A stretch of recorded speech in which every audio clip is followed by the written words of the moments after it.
Hello दोस्तों, कैसे हो आप। आज मैं लेके आया हूँ एक नई प्लेलिस्ट जिसका नाम है ट्रांसफार्मर। तो मैंने ये नोटिस किया है कि बहुत सारे लोग जो है इस टॉपिक को वो स्किप ही कर देते हैं, ट्रांसफार्मर पढ़ते ही नहीं। ठीक है, तो हमें ये नहीं करना है, हमें ये ट्रांसफार्मर पढ़ना है क्योंकि जो बेस होता है हमारा, जो एआई अगर आप पढ़ना चाहते हो, फ्यूचर में एआई करना चाहते हो, तो जो बेस होता है उसका वो ट्रांसफार्मर ही होता है हमारा। ठीक है, तो इसको स्किप नहीं करना है, इसको हम पढ़ेंगे। ठीक है, तो ट्रांसफ़र पढ़ने से पहले मैं आपको यहाँ पे बताना चाहूँगा कि ये क्यों ज़रूरी होता है। कुछ पॉइंटर्स की हम लोग बात करने वाले हैं यहाँ पे।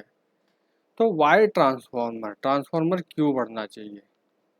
तो अगर हम पहली यहाँ पे बात करें तो एआई एजेंट्स का दिमाग ट्रांसफॉर्मर ही है। तो जो ब्रेन होता है हमारे एआई एजेंट का, आप कह सकते हैं एआई का या एआई एजेंट का ब्रेन होता है एक तरीके से। तो कोई भी एआई एजेंट जैसे कि ऑटो जीपीटी, किसी भी बड़े लैंग्वेज मॉडल जैसे एलएलएम होते हैं हमारे पर काम करता है। और दुनिया के सभी मॉडर्न एलएलएम जैसे जीपीटी हो गया या लामा हो गया, ट्रांसफॉर्मर आर्किटेक्चर पे भी बने हुए हैं। ठीक है, तो बेसिकली हमारा कोई भी एआई एजेंट होता है या कोई भी हमारा एआई होता है, तो बेसिकली वो क्या है, किसी बड़े एलएलएम पे बना होता है। राइट, वो बड़े एलएलएम पे बना होता है। और दुनिया के सभी मॉडर्न एलएलएम जो भी हमारे होते हैं जैसे जीपीटी लामा, जीपीटी तो हम लोग यूज़ ही करते हैं, तो वो वाला वो इसका जो इसके पीछे जो होता है एल लामा के पीछे, वो हमारा होता है ट्रांसफॉर्मर।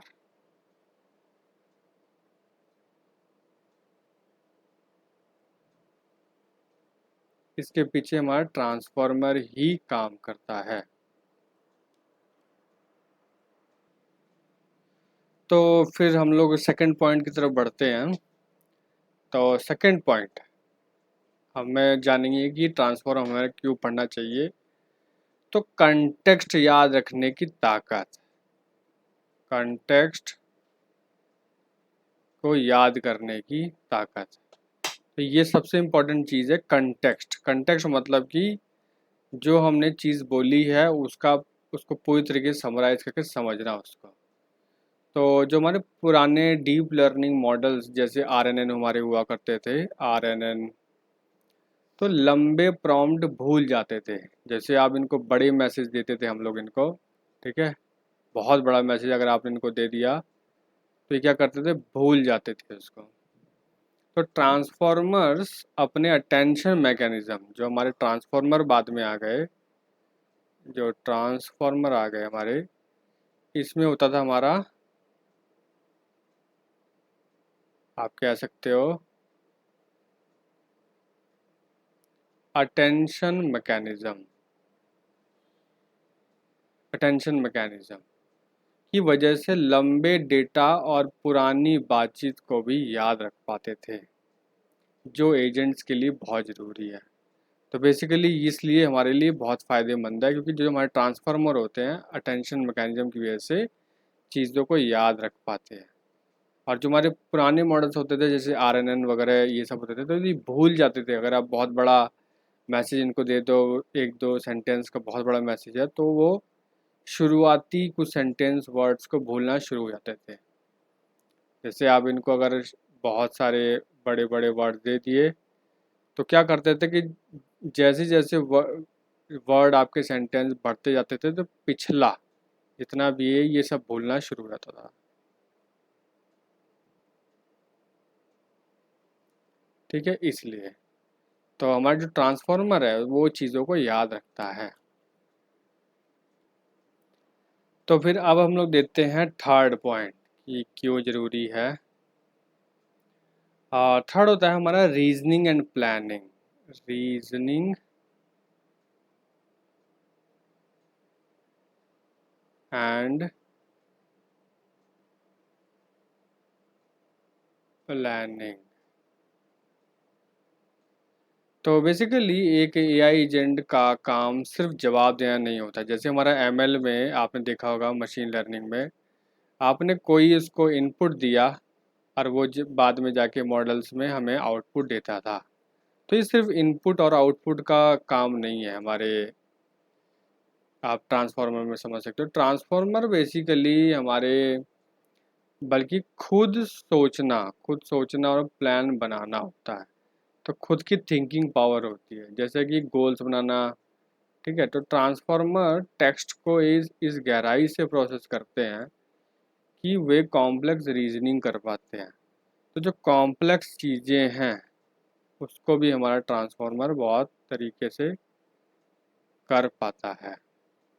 ठीक है, तो ये भी एक बहुत रीज़न है जिसके लिए हम लोगों को इसको पढ़ना चाहिए। चौथे नंबर पे हमारा आता है कि टूल्स का इस्तेमाल। तो बेसिकली आप बोल सकते हो कि टूल्स का इस्तेमाल। तो एजेंट्स को बाहरी टूल जैसे वेब सर्च करना या कैलकुलेटर, तो जो हमारा एआई होता है वो बहुत सारे टूल्स इस्तेमाल करता है, जैसे हमारा वेबसाइट हो गई, या तो आप कह सकते हो कैलकुलेटर यूज़ करना हो गया। ठीक है, यूज़ करने होते हैं। तो ट्रांसफॉर्मर मॉडल्स को इस तरह से ट्रेन किया जाता है कि वे समझ सकें कि यूज़र के सवाल के लिए कब और कौन सा टूल यूज़ करना है। ठीक है, तो कब इनको वेब एप्लीकेशन यूज़ करनी है, कब कैलकुलेटर यूज़ करनी है। तो ट्रांसफार्मर का जो आर्किटेक्चर होता है, ट्रांसफार्मर बेस्ड मॉडल जो होते हैं, इनको समझ में आता है कि टूल्स कब कहाँ कैसे यूज़ करने हैं। ठीक है, तो ये नॉर्मल प्रिडिक्शन नहीं है, इसमें बहुत सारे एक्शंस भी हैं। तो ट्रांसफार्मर इसलिए बहुत यूज़फुल आता है। जो हमारा फिफ्थ पॉइंट है उसको अगर हम देखें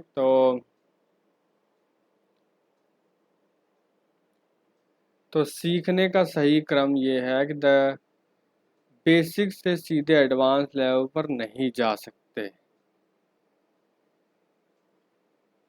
तो आप कह सकते हो यहाँ की ऑर्डर, सही ऑर्डर क्या है कि आप बेसिक से डायरेक्ट एडवांस पे नहीं जा सकते।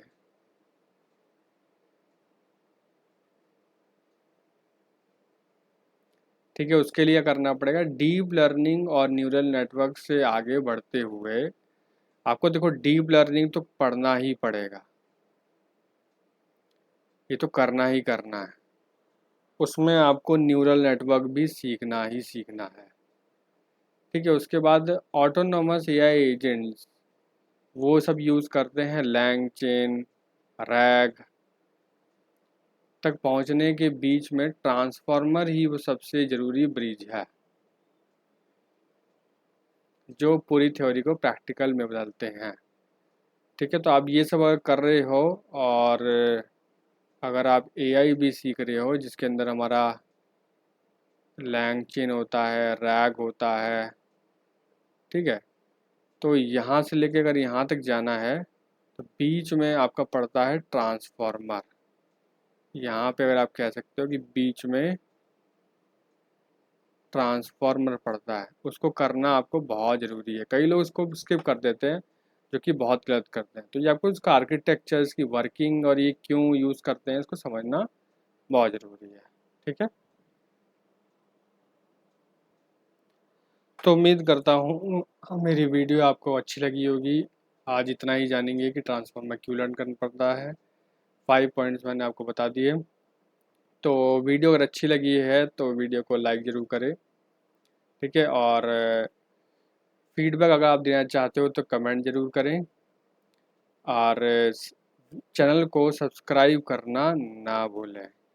ठीक है, और इस चैनल पे आप बने रहना क्योंकि ट्रांसफार्मर की पूरी प्लेलिस्ट आने वाली है। और नेक्स्ट वीडियो में हम पढ़ेंगे कि ट्रांसफार्मर का जन्म कैसे हुआ, इसकी शुरुआत कैसे हुई और कैसे ये आज एआई में अपना योगदान कर रहा है। ऑलराइट, चलो मिलते हैं नेक्स्ट वीडियो में। Bye bye.